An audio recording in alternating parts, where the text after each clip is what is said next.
바다를 너와 함께 걷고 싶어.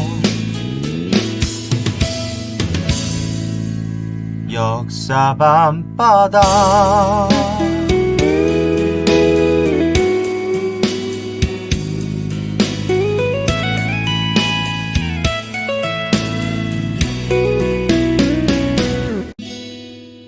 나는 지금 역사 밤바다. 우철쌤의 역사 밤바다.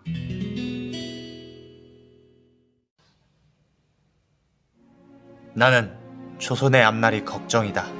조정에서는 붕당이 날이 갈수록 더욱 사이가 나빠진다. 서로 역적이란 이름으로 모함하니 이보다 혼란스러울 수가 없다.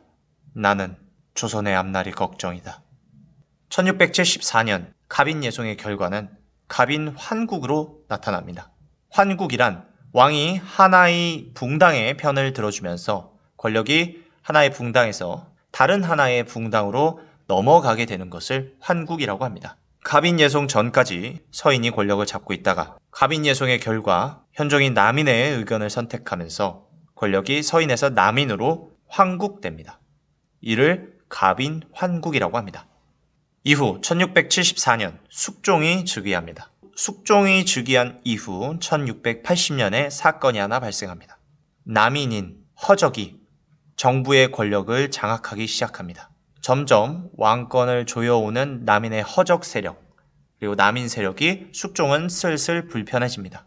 그러던 중 허적의 집안 잔치가 일어나는 날에 비가 많이 오게 됩니다. 숙종은 마음을 쓴다 하여 허적의 집에 유학을 빌려주라고 명령합니다. 여봐라! 개 아무도 없느냐? 예, 폐하. 말씀하시지요. 지금 허적의 집에서 잔치를 벌인다 하지? 예, 맞습니다, 폐하. 이리도 비가 많이 오는데 내가 허락을 하니 유학을 가져다가 허적의 집에 빌려주거라. 예, 폐하. 그렇게 신하는 유학을 찾으러 갔습니다. 근데 얼마 지나지 않아 폐하! 무슨 일이냐? 저 실은 어찌 이렇게 주저하는 것이냐? 어서 말해보거라. 유학이 없사옵니다. 그게 무슨 말이냐? 참 이상하지 않느냐? 군용물품인데다가 지금 전쟁을 하는 곳은 없지 않느냐? 어찌 없다는 것이냐? 그것이 이미 허적이 비가 온다는 것을 알고 유학을 허가 없이 빌려간 상태였습니다. 유학은 군용물품이었기 때문에 전쟁 시나 또는 특별한 일로서 허가를 받지 않으면 빌려갈 수 없는 것이었습니다.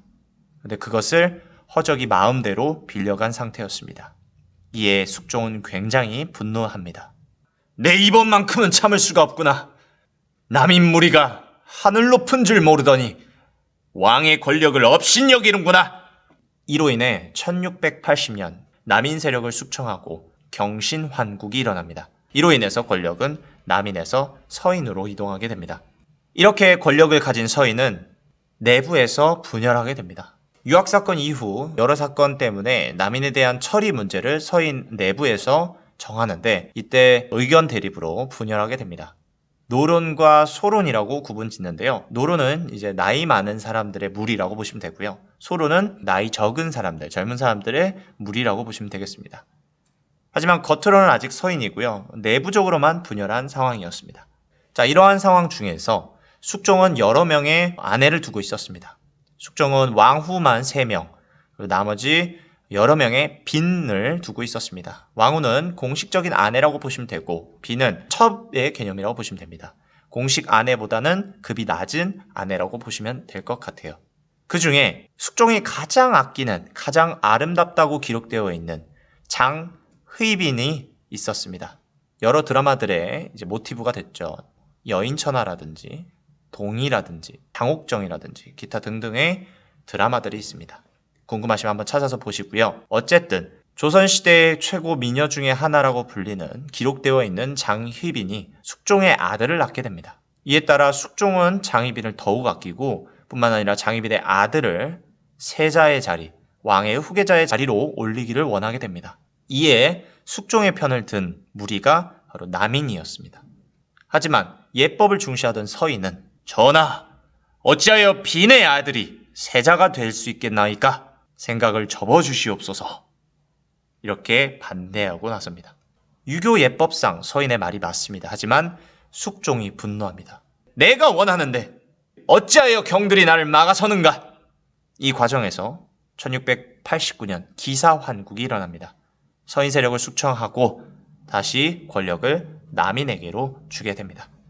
숙종과 남인은 권력을 차지하고 난 이후에 장희빈을 왕비 자리에 올리려고 합니다.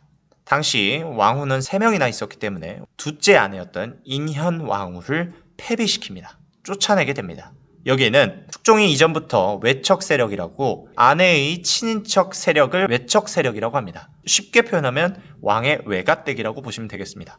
인현왕후의 외척 세력이 전부터 세력을 크게 키워나가기 때문에 숙종 입장에서는 견제를 하고 싶었어요. 마침 장희빈을 왕비의 자리로 올리고 싶은 마음이 있었고요. 이에 따라 인현왕후를 폐비시키고 장희빈을 그 자리에 승격시킵니다. 이에 따라 장희빈의 아들도 세자로 왕의 후계자로 책봉될 수 있었다. 인현왕후를 쫓아낸 이 문제로 남인과 서인이 다투게 됩니다. 이 의견 충돌의 결과 서인이 승리하게 됩니다. 이를 1694년 갑술황국이라고 합니다. 이에 따라 서인이 다시 한번 권력을 잡게 되고 이때부터 모든 권력은 서인이 쥐게 됩니다. 그러던 중 숙종 1716년에 서인 노론과 소론으로 나뉘면서 서인 노론이 정권을 장악하는 그런 시기가 도래합니다.